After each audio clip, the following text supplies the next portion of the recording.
நேற்றுலேருந்து தொடங்கின இந்த ஈரோடு கூட்டம், விஜய் கூட்டம் என்ன பேச போகிறார் அப்படின்ற மிக முக்கியமான ஒரு விஷயமா கிட்டத்தட்ட ஒரு 4 நாட்களாக வந்து செங்கோட்டையன் இந்த ஈரோட்டிலே வந்து நங்கூரம் இட்டுக்கிட்டு இருந்தார் அப்படின்றத மாற்று கருத்து கிடையாது. இன்னைக்கு இப்போ விஜய் பேசிட்டு போன இந்த ஸ்பீச் தெரிக்கிற மாதிரியான ஒரு ஸ்பீச். குறிப்பாக வந்து விஜயை சொல்லிட்டார் வந்து, எங்க எப்போ பார்த்தாலும் நான் 10 நிமிஷம் பேசுகிறேன், 8 நிமிஷம் பேசுகிறேன், 7 நிமிஷம் பேசுகிறேன், 6 நிமிஷம் பேசுகிறேன், நான் எவ்வளவு நேரம் பேசினா உங்களுக்கு என்னங்க பிரச்சனை? சொல்ல வேண்டிய கண்டென்ட்டை சொல்லிட்டு போயிட்டே இருக்கிறேன்ல, ஏங்க இன்னும் பிரச்சனை அப்படின்னு. ஆனால் அது விமர்சனமாக வந்ததுக்கு என்னன்னா, நாங்கள் எவ்வளோ நேரம் காத்துக்கிட்டு இருக்கோம், ஆனால் வராரு விஜய் வந்து 9 நிமிஷம் பேசுகிறாரு, 8 நிமிஷம் பேசுகிறாரு, பேசிட்டு போயிடுறாரு அப்படின்ற மாதிரி ஒரு விமர்சனம் தொடர்ந்து இருந்துக்கிட்டே இருந்தது. ஆனால் நீங்கள் வந்து கட்சி ஆரம்பித்து 2.5 வருஷம் தான் ஆகுது. முதல் மாநாடு விக்கிரவாண்டியில் நடந்தப்போ 46 நிமிஷம் பேசின விஜய் வந்து, மதுரை மாநாட்டில் 35 நிமிஷம், இப்போ ஈரோட்டில் 31 நிமிஷம் பேசியிருக்காரு. 1/2 மணி நேரம் பேசியிருக்காப்புல. 1/2 மணி நேரம் விஜய் பேசுறது மிகப்பெரிய கொந்தளிப்பான ஒரு விஷயம். அதெல்லாம் தாண்டி இன்னைக்கு எப்படிப்பா அந்த நிகழ்ச்சி நடக்கும், இந்த ஈரோடு நிகழ்ச்சி எப்படி நடக்கும்? அதுக்கு முன்னாடி கரூர் சம்பவம் ஒரு துயரமான சம்பவம். அந்த சம்பவத்திலேருந்து மீண்டு வந்து அதுக்கப்புறம் காஞ்சிபுரத்தில் ஒரு உள்ளரங்கில் நடந்த கூட்டம். அதன் பிறகு வந்து புதுச்சேரியில் யூனியன் பிரதேசத்தில் நடந்த ஒரு கூட்டம், ஒரு 5000 பேர் மட்டும் இருந்தாங்க. தமிழ்நாட்டில் கரூர் சம்பவத்துக்கு பிறகு நடக்க போகிற கூட்டம். இந்த கூட்டத்துக்கு எப்படியாப்பட்ட ஏற்பாடுகள் இருக்கும்? மிக முக்கியமான ஒரு விஷயம், செங்கோட்டையன் அவர்கள் சொன்னது என்னன்னா, யாருக்கும் வந்து பாஸ் கிடையாது, யாருக்கும் டோக்கன் கிடையாது, யாருக்கு QR கோடு கிடையாது. 35,000 பேர் வருவாங்க, 19 ஏக்கர். இது எப்படி சாத்தியமானாங்க? அதுக்கான பாதுகாப்பு ஏற்பாடுகள், தடுப்புகள், இதெல்லாம் கம்பி, முன்வேலி எல்லாத்தையும் கட்டி வச்சிருந்தாங்க. விஜய் சொன்ன டைமுக்கு வருவாரா, சொன்ன டைமுக்குள்ள ஏறுவாரா, சொன்ன டைமுக்குள்ள பேசுவாரா? விஜய் லேட்டா வரதான் இந்த பிரச்சனை. கோயம்புத்தூர் ஏர்போர்ட்ல இருந்து விஜய் ஈரோட்டுக்கு வரும்பொழுது பின்னாடியே துரத்தின்னு வருவாங்க, பைக்ல வருவாங்க, ரோட் ஷோ பண்ணுவாரு. இதெல்லாம் உங்களால தடுக்க முடியுமா? இத்தனை மாதிரியான கேள்விகள். இதெல்லாம் மீறி இந்த 19 ஏக்கருக்குள்ள ஒவ்வொரு பகுதியாக தடுத்து வச்சிருந்தாங்க. வந்து எல்லா பாதுகாப்பு விஷயங்களும் கரெக்டாக பண்ணியிருந்தாங்க. குறிப்பாக குடிநீர், மருத்துவ வசதி, ஆம்புலன்ஸு, ஃபயர் இன்ஜின் எல்லாம் ரெடி பண்ணி வச்சுருந்தாங்க. எந்த சின்ன சலசலப்பும் வந்துடக்கூடாதுன்னு. சரி, இதுக்குள்ள கூட்டம் வருமாப்பா அப்படின்ற ஒரு கேள்வி நேற்று வரைக்கும் இருந்தது. ஏன்னா நேற்று இந்த ஈரோடு இந்த விஜய் நடக்கிற இந்த கூட்டத்தை பார்க்கறதுக்காக ஒரு சுற்றுலா மையத்தை பார்க்குற மாதிரி ஈரோடை சுற்றி உள்ள மக்கள் அத்தனை பேர் வந்து புறப்பட்டு வந்திருந்தாங்க. சில பேர்லாம் கூட சொல்லியிருந்தாங்க, எப்பா நேற்று நைட்டே வந்துட்டு போயிட்டாங்க, கூட்டம் யாரும் வரமாட்டாங்க, எல்லாருக்கும் பயம், இந்த கரூர் சம்பவத்துக்கு பிறகு வந்து யாருமே இதுக்குள்ளெல்லாம் இறங்க மாட்டாங்க, இப்படிலாம் விமர்சனம் இருந்தது. எல்லா விமர்சனத்தை தூள் ஆக்கியாச்சு. விஜயோடைய இன்னைக்கு ஸ்பீச் அதுவும். ஏன்னா மற்ற தலைவர்கள்லாம் வந்து பேசினாங்க. மற்ற 2ஆம் கட்டம் செங்கோட்டையனை ரொம்ப ரத்தின சுருக்கமாக பேசிட்டு போயிட்டாரு. வந்து ஆதவ அர்ஜுனா ஆகட்டும், புஷி ஆனந்த் ஆகட்டும், நிர்மல்குமார் எல்லாரும் வந்து, ஏன்னா நீங்கள்லாம் காத்துக்கிட்டு இருக்கிறது அவருடைய ஸ்பீச்சுக்கு தான். 2வது வெயில் ஒரு பக்கம் கொளுத்துது, யாரும் இங்கே வாட்டக்கூடாது. இந்த இவ்வளோ பெரிய கூட்டத்தை பார்த்தவொடனே விஜய்க்கு ஒரு பெரிய உற்சாகமாக மாறிடுச்சு. வந்து ஈரோடு அப்படின்னா பெரியாரோட மண்ணை ஆரம்பிக்கிறதுக்கு முன்னாடி ஈரோடு அப்படின்னாலே ஒரு மஞ்சள் விளைகிற பூமி. எல்லாத்துக்கும் ஒரு மங்களகரமான ஒரு நிகழ்ச்சியோட மஞ்சளை வச்சுதான் தொடங்குவாங்க. எங்களுடைய கட்சியுடைய கொடியும் வந்து ஒரு மஞ்சள் தான். என்னுடைய அம்மா, தங்கச்சி, தாய்மார்கள் எல்லாம் ஒரு மங்கள நிகழ்ச்சி ஆரம்பிக்கிறதுல ஒரு மஞ்சள் புடவை கட்டின்னு தான் ஆரம்பிப்பாங்க. அப்படியாப்பட்ட இந்த மஞ்சள் விளைகிற பூமி ஒரு பக்கம், இன்னொரு பக்கம் வந்து ஈரோடு பெரியார் வாழ்ந்த பூமி. இப்படி ரெண்டும் இந்த கொங்கு மண்டலத்தில் நான் வந்திருக்கிறேன். அதை விட முக்கியமான ஒரு விஷயம், காளிங்கராயன் அணை. இது எல்லாரும் கேட்டுப்படு, காளிங்கராயன் டேம். அந்த காளிங்கராயன் இந்த டேமை கட்டுறதுக்கு, இந்த அணையை கட்டுறதுக்கு ஒரு கட்டத்துக்கு அப்புறம் சோர்ந்து போயிட்டாரு. ஏன்னா அவர் தான் முதல் ஹீரோ. இந்த ஈரோட்டனுடைய முதல் ஹீரோ காளிங்கராயன் தான். இது எத்தனை பேருக்கு தெரியும் தெரியாது. விஜய் சொல்லும் போது தான் அது அத்தனை பேருக்கு போய் சேருது. வந்து நீங்க சொல்ற தலைவரை பொறுத்து தாங்க இருக்குது. காளிங்கராயன் ஒரு டேம் கட்டுறாரு, டேம் கட்டி ஒரு கட்டுறதுக்கு அப்புறம் சோர்ந்து போறாரு. வீணா போற தண்ணிகள் வந்து சேமிச்சு வைக்கணும், இந்த மக்களுக்கு உதவணும்னு. அப்ப அவங்க அம்மா சொல்றாங்க, தயிர் விச காசு தாழ்வாரம் முழுக்க இருக்குது, நீ ஒன்றும் கவலைப்படாத தம்பி, நீ ஆரம்பி வேலைய அப்படின்னு காளிங்கராயன் கட்டினது தான். அப்படி அவர் கட்ட போற இடத்துல வந்து ஒரு பாம்பு ஒன்று படுத்துக்கிட்டு இருந்தது. அந்த தலையை எந்த இடத்துல நீட்டி இருந்ததோ அங்கிருந்து தான் வந்து அவர் வந்து அந்த டேமை கட்ட ஆரம்பிச்சாரு. அது வந்து எங்கெல்லாம் தவழ்ந்து போய்கிட்டே இருந்ததோ அதெல்லாம் வந்து அந்த அணைக்கான வழியாக அவர் வந்து உருவாக்கினார்னு ஒரு செவி வழி கதை தான் இது. அப்போ முதல் ஹீரோ அவர் தான். இந்த காளிங்கராயன் டேமை தவிர இந்த அரசு வேற என்ன பண்ணுச்சு? இந்த பவானி சாகர் அணை திட்டத்துக்கு என்ன பண்ணுச்சு? ஒரு ஒரு ஒரு இடத்தினுடைய வளமைக்கு மிக முக்கிய காரணம் நீராதாரம் அப்படின்னு ஒரு நீராதாரத்திலிருந்து தொடங்கின ஒரு விஷயம். அது தவிர இந்த அந்த காலத்தில் அவர் ஹீரோ காளிங்கராயன், இந்த காலத்து ஹீரோ வந்து பெரியார். அவர் தான் எங்களுக்கான கொள்கை தலைவர். அவர் தான் ஈரோட்டு பெரியார் அப்படின்னா அவர் தான் இன்றைக்கு எல்லாரும் தலை நிமிர வைத்த ஒரு தலைவர். அவருடைய கொள்கை தான் எடுத்திருக்கோம். அப்போ சரிப்பா, அண்ணா எம்ஜிஆர் எதுக்கு? அவருங்களுக்கு அரசியல் வழிகாட்டி, அரசியல் தலைவர் அவர் தான்.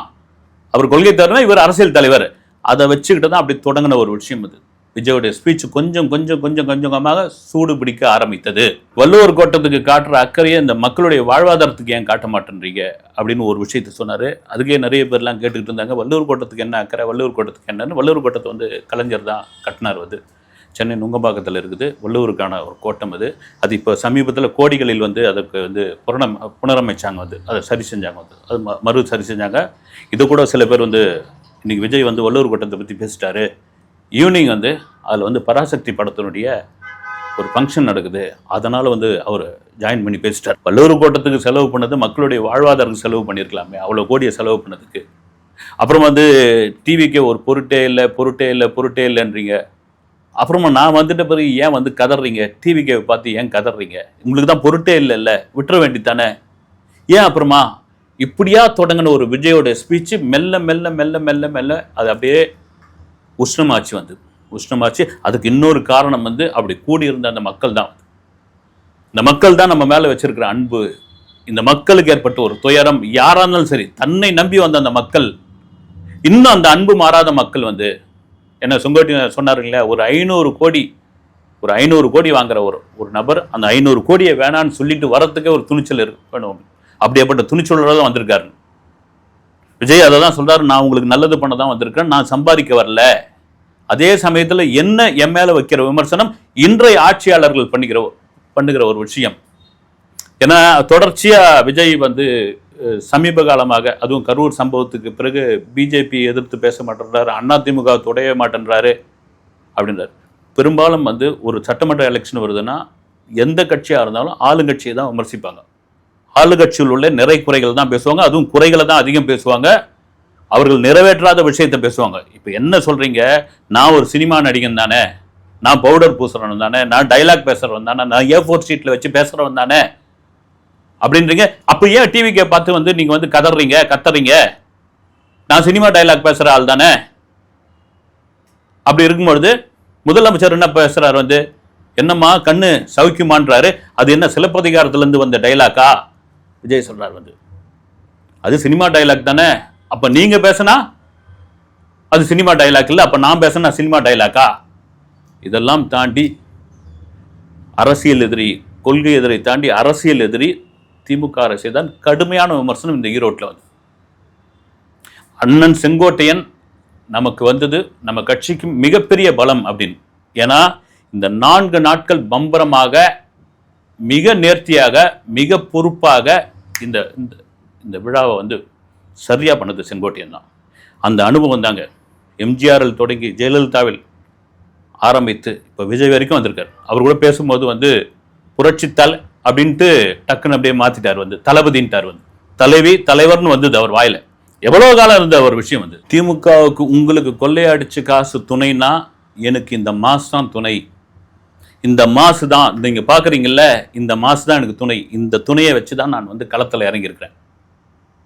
திமுகவும் பிரச்சனையும் ஒன்று, ரெண்டும் ஒட்டி பிறந்தது. ஃபெஃபிகால் மாதிரி இதை பிரிக்கவே முடியாது, அந்த பிரச்சனை இருந்துகிட்டே தான் இருக்கும். 24/7 இப்போ இருக்கிறாங்களே இந்த ஆட்சியாளர்கள் வந்து 24/7 விஜய் எப்படி ஒழிக்கலாம், விஜய் எப்படி மடக்கலாம், டிவிகேவை எப்படி வந்து காணாமல் போக வைக்கலாம், இதை பற்றி தாங்க அவங்களுக்கு சிந்தனை. ஆனால் மக்கள் சிந்தனை கிடையாது. நான் காஞ்சிபுரத்தில் பேசுறது வந்து அந்த ஸ்பீச்சையே அப்படியே வேற மாதிரி திரிச்சிட்டாங்க, அப்படியே விமர்சனமாக மாற்றிட்டாங்க. நான் வந்து வாக்குறுதியாக கொடுக்கல காஞ்சிபுரத்தில் பேசுறது. என்ன சொன்னார்? எல்லாருக்கும் ஒரு வீடு, எல்லாரும் அரசு ஊழியர், ஒரு வீட்டுக்கு ஒரு அரசு ஊழியர், வீட்டுக்கு ஒருத்தர் வந்து டிகிரி படிச்சிருக்கணும், ஒரு கார் இருக்கணும் அப்படின்னு சொன்னது வந்து இதை தான் விஜய் கொடுக்க போறாருன்ட்டாங்க. அதுக்கு தான் விளக்கமாக சொன்னார் வந்து வாழ்வாதாரம், ஒரு மனிதனுக்கு வாழ்வாதாரம் சொந்த வீடு தான். அதான் மக்களை பார்த்து அங்க கேட்கிறாரு, உங்களை யார் எத்தனை பேர் வந்து வாடகை வீட்டில் இருக்கிறீங்க, எத்தனை பேர் இருக்கீங்க அப்படின்னு ஒட்டு மொத்தமா கை தூக்குனாங்க. வீட்டுக்கு ஒரு டிகிரி அப்படின்னு சொன்னதுக்கான காரணம் என்ன, எல்லாருக்கும் கல்வி அறிவு வேணும், எல்லாரும் டிகிரி படிக்கணும் அப்படின்னு. இன்னைக்கு தமிழ்நாட்டில் என்ன நடக்குது, 207 அரசு பள்ளிகள் மூடிட்டு இருக்காங்க. ஆனால் கல்வியில் சிறந்த நாடு தமிழ்நாடு அப்படின்னு நீங்க சொல்லிக்கிறீங்களே, இதுதானே நான் சொன்னேன். நான் வந்து அதே போல வந்து நான் சலுகைக்கும் இலவசத்துக்கும் வித்தியாசம் தெரியாம இருக்கிறீங்க. மக்களுக்கான சலுகையை கொடுங்கன்ற, நான் இலவசத்தை கொடுக்காதீங்கன்றீங்க நீங்க. ஆனால் நீங்க சலுகையை வந்து இலவசமா சொல்றீங்க, நீங்க வந்து இலவசத்தை கொடுக்காதீங்க. அப்படி இலவசத்தை கொடுத்துட்டு ஓசில போறாங்க, ஓசில போறாங்க, ஓசில போறாங்கன்னு இந்த மக்களை ஏன் கிண்டல் பண்றீங்கன்னு ஒட்டு மொத்தமா விஜய் உள்ள களத்துக்குள்ள இறங்கி களமாடிட்டார். இன்னைக்கு குறிப்பாக ஆளும் திமுகவை அவருடைய கவனம் முழுக்க வந்து, ஏன்னா அவர் விமர்சனம் என்னன்னா திமுகவை பயந்துடுறாரு, அப்புறமா எதிர்த்து பேச மாட்டேன்றாரு, கட்சி பேரை சொல்ல மாட்டேன்றாரு, சிஎம் சார் அப்படின்றாரு, அப்புறம் வந்து தொட்டும் தொடாம பேசுறாரு. இப்படியா விமர்சனங்கள் இருந்தப்போ இந்த கரூர் சம்பவத்துக்கு பிறகு ஒரு பெரிய மாற்றம், அதுவும் களத்தில் இறங்கியாச்சு. 2026 எலெக்ஷனை சந்திச்சே ஆகணும். ஆரம்பத்திலேருந்து வந்து அதை கூட அவரே கூட சொல்ல மாட்டார், வந்து சொல்லுங்க யாராருக்கு போட்டி அப்படின்னு மக்கள் தான் சொல்லுவாங்க. அங்கேருந்து கூடியிருக்கிற தொண்டர்கள் தான் சொல்லுவாங்க, TVK versus DMK, DMK versus டிவிகேன்னு. இந்த முறை அடிச்சாச்சு வந்து. அதுலேயும் குறிப்பாக சொன்ன ஒரு விஷயம் என்னன்னா, புரட்சித் தலைவர் எம்ஜிஆரும் மறைந்த செல்வி ஜெயலலிதா அவர்களும் இவங்களை ஒரு வார்த்தை சொல்லுவாங்க, நான் அதை பயன்படுத்துறது கிடையாது, ஏன் சொன்னாங்கன்னு இப்போதான் தெரியுது அப்படின்னு விஜய் ஆரம்பிச்சார். எல்லாருக்கும் என்னன்னு சொல்ல போறாருன்னு பார்த்தா, தீய சக்தி திமுக. அது உரத்த குரல்ல 3 முறை ரிப்பீட் மோட்ல சொல்ல ஆரம்பிச்ச உடனே மக்களே ஆர்ப்பரிச்சிட்டாங்க வந்து. திரும்ப திரும்ப திரும்ப திரும்ப, ஏன்னா மறைந்த செல்வி ஜெயலலிதா அவர்கள் பல இடங்கள்ல பல கூட்டங்கள்ல இந்த வார்த்தையை வந்து தீய சக்தி தீய சக்தி தீய சக்தி, அது மாதிரி தீய சக்தி திமுக, தூய சக்தி தாவேகா அப்படின்னு சொன்ன உடனே கூட்டமே இதுவாயிடுச்சு. நாங்கள் அந்த தூய சக்தியாக தான் இந்த களத்தில் இறங்க போகிறோம், இறங்கி இருக்கிறோம், எலெக்ஷனை சந்திக்க போகிறோம், பார்த்துடலாம் ஒரு கை. வாயில் வடர் சுடுறதுக்கு இது ஒன்று டிஎம்கே இல்லை, டிவி கேடா இது அப்படின்ட்டு எக்கச்சக்கமான ஒரு ஸ்பீச்சு, அனல் தெரிக்கிற ஒரு ஸ்பீச்சு. ஏன்னா ஆடியோ லான்ச்சில் பேசுகிற விஜயா அல்லது வந்து ப்ரெஸ் மீட்டில், சினிமா நடிகராக இருக்கும்போது ப்ரெஸ் மீட்டில் பேசின விஜயா இது. இதை தாண்டி நீங்கள் முழு அரசியல்வாதியாக ஒரு எதிர்ப்பரசியலை முன்னெடுக்கணுன்ற மாதிரி ஒரு களத்தில் இறங்கியாச்சு. பார்த்துருவோம், இவ்வளோ இடர்பாடுகள், இவ்வளோ சம்பவங்கள், இவ்வளோ நமக்கு எதிரான சக்திகள், இது எல்லாம் தாண்டி வச்சு செஞ்சிருவோம், பார்த்துருவோம் நீயா நானன்னு ஒரு கையோட விஜய் இறங்கியாச்சு. அதனுடைய ஸ்பீச் தான் வீரியமான ஸ்பீச். இன்னைக்கு கூட பார்த்தீங்கன்னா முழுக்க முழுக்க ஈரோடு அரசியல், ஈரோடு மக்களை பற்றி, ஈரோடில் உள்ள பிரச்சனை பற்றி தான் பேசுவார்னு பார்த்தா அதை கொஞ்சம் பேசினாப்ல. அதை தாண்டி 2026 எலெக்ஷன் களத்துக்குள்ள நாங்கள் இறங்கியாச்சு அப்படின்னா ஆளும் அரசை எதிர்த்தே ஆக வேண்டும். ஆளும் அரசு என்னென்னலாம் செய்யலையோ அதை எந்த சொல்லியே ஆக வேண்டும். நாங்கள் வந்தால் என்னெல்லாம் பண்ணுவோம் அப்படின்றது ஒரு தீவிர எதிர்ப்பு அரசியலில் விஜயோட ஸ்பீச் இன்னைக்கு இருந்தது. இது அப்புறமா கூட விமர்சனமாக வரும், வந்து செங்கோட்டையும் எழுதி கொடுத்தது வந்து அதை கரெக்ஷன் போட்டு கொடுத்தது, அதை வந்து அப்படியே விஜய் வந்து ஒப்பிச்சுட்டு போயிட்டாரு, அப்படியே வந்து மனப்பாடம் பண்ணிட்டு போயிட்டாரு, கையை தூக்கி ஆவேசமாக பேசிட்டு போயிட்டாருன்னு. ஆனால் ரீச்னு ஒன்று இருக்குதில்ல. நீங்கள் காளிங்கராயன் கதையை வேற யாராவது சொல்லியிருந்தா இந்த அளவுக்கு ரீச் ஆகிருக்குமா?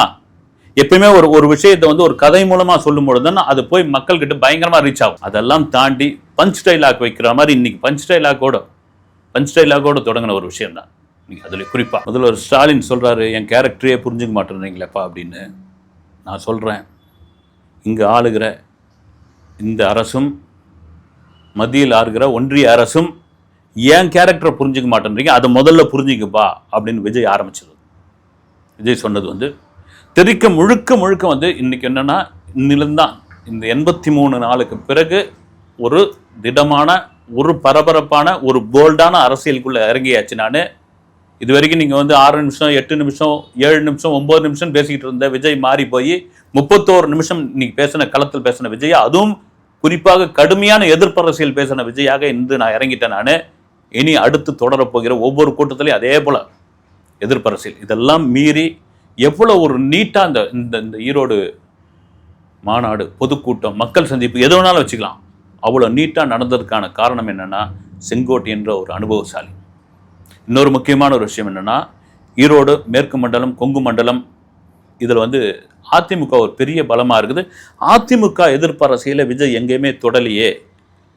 ஒருவேளை கூட்டணின்ற ஒரு விஷயத்துக்கு இப்பயே நங்கூரம் போட்டாங்களா, அதுக்கான அஸ்திவாரம் போட்டாங்களா, அந்த அறிவிப்பு பிப்ரவரி மார்ச்ல வருமா அப்படின்போது நிச்சயமாக ஒரு எதிர்பாராத ஒரு கூட்டணி அறிவிப்புன்னு ஒரு விஜய் தரப்புல இருந்து இல்ல விஜயோட சேர்ந்து இந்த கூட்டணி தலைவர்கள்லாம் அப்படி நின்று கைகோர்த்து ஒரு ஒரு ஒரு ஒரு ஒரு கூட்டம் ஒன்று நடத்த போறாங்க. அந்த கூட்டம் இந்தியாவினுடைய ஒட்டுமொத்த ஊடகங்கள் பேசக்கூடிய ஒரு கூட்டமாக ஒரு கூட்டணியாக இருக்கும் என்பதில் மாற்று கருத்து இல்லவே இல்லை. பெண்களுக்கு பாதுகாப்பு இல்லை, சட்டம் ஒழுங்கு சரியில்லைன்னு நான் சொன்னா பெண்களுக்கு பாதுகாப்பு இருக்குன்றாங்க, சட்டம் ஒழுங்கு சரியா இருக்குன்றாங்க.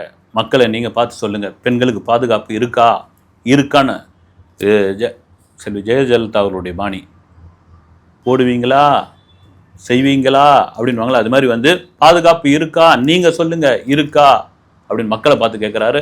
அவங்க ஒரு ரிப்பீட் மூட்ல இல்லைன்றாங்க. விஜய் இன்னொன்று பேசுகிற ஒரு முக்கியமான ஒரு விஷயம் என்னன்னா, என்ன மடக்கலாம்னு நினைக்கிறாங்க, என்ன மடக்கலாம்னு ஒவ்வொரு இடத்துல அவங்க நினைக்கிறாங்க.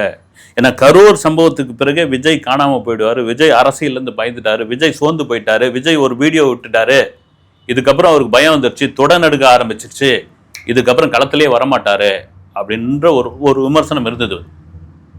அதை தான் சொல்றாரு, என்ன மடக்கலான்னு பார்க்குறீங்க, இந்த சத்தத்தை பாருங்க, இந்த சத்தத்தை உங்களால் மடக்க முடியாது அப்படின்னு சொல்லி பார்பரிக்கிற ஒரு சத்தம். அப்படி ஒரு சத்தம் புது விஜயாக அதே வேகத்தோடு எப்படி அந்த மக்கள் பிரச்சார பயணத்துக்கு ஒரு திருச்சியில் தொடங்கி நாகப்பட்டினம், அரியலூர், திருவாரூர், கரூர் வரைக்கும் வந்தப்போ எப்படி ஒரு உற்சாகம், எப்படி ஒரு நேரடி அரசியல், எப்படி அந்த பகுதியில் உள்ள ஒரு சம்பவங்களை, அந்த பகுதியில் உள்ள விஷயங்களை, மக்களுக்கு எதிரான விஷயங்களை பேச ஆரம்பிச்சாரோ அந்த விஜய் 83 நாட்களுக்கு பிறகு இந்த ஈரோட்டிலிருந்து பெரியார் மண்ணிலிருந்து தொடங்கியாச்சு ஒரு அதிரடியான ஒரு ஸ்பீச்சா.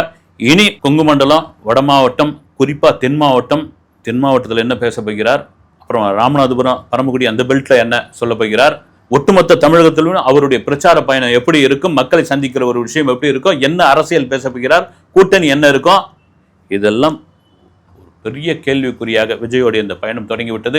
இதெல்லாம் மீறி ஈரோடு மக்களோடு சேர்ந்து ஒரு செல்ஃபி ஒன்று எடுத்துக்கலாமா அப்படின்னு எடுத்து அந்த செல்ஃபி, அந்த உற்சாகமான ஒரு செல்ஃபி, அப்புறம் செங்கோட்டையன் கொடுத்த செங்கோல், அந்த செங்கோலை கடைசி வரைக்கும் பிடிச்சிட்டு அதை யாரும் வாங்க போகிறாங்க, வாங்கவே இல்லை. திரும்ப விஜய்க்கு, தாவேக்காவிற்கு செங்கோட்டையன் ஒரு பலம், நாஞ்சில் சம்பத் ஒரு பலம், இனி வரப்போகிறார்கள். விஜயை சொல்லிட்டாரு, இன்னி அடுத்தடுத்து தாவேக்காவில் வரப்போகிறாங்கன்னு. இப்போ இந்த ஈரோட்டிலேருந்து கிளம்பிட்டாரு. எனக்கு கிடைச்ச தகவல் என்னென்னா, கோயம்புத்தூரில் லீ மெரிடியன் ஹோட்டலில் ஈவினிங் ஒரு 5 மணி வரைக்கும் இருக்க போகிறார் விஜய். அதில் முக்கியமான ஆட்களை, முக்கிய தலைகளை மிக ரகசியமாக சந்திக்க போகிறார். ஒரு சந்திப்பு இருக்குது, உடன் செங்கோட்டையன் இருக்கிறார். அந்த சந்திப்புக்கு பிறகு தான் அவர் தனி விமானத்தில் சென்னைக்கு பயணப்பட போகிறார். சரி, விஜய் ஈரோட்டில் பேசி முடிச்சிட்டார், அடுத்த கூட்டம் எங்க அப்படின்பொழுது வேலூரில் அவர் தொடங்க போகிறார் அப்படின்ற ஒரு தகவல் இருக்குது. வட மாவட்டத்தை குறிவைத்து அடுத்த வீடியோவில் சந்திக்கிறேன். நன்றி.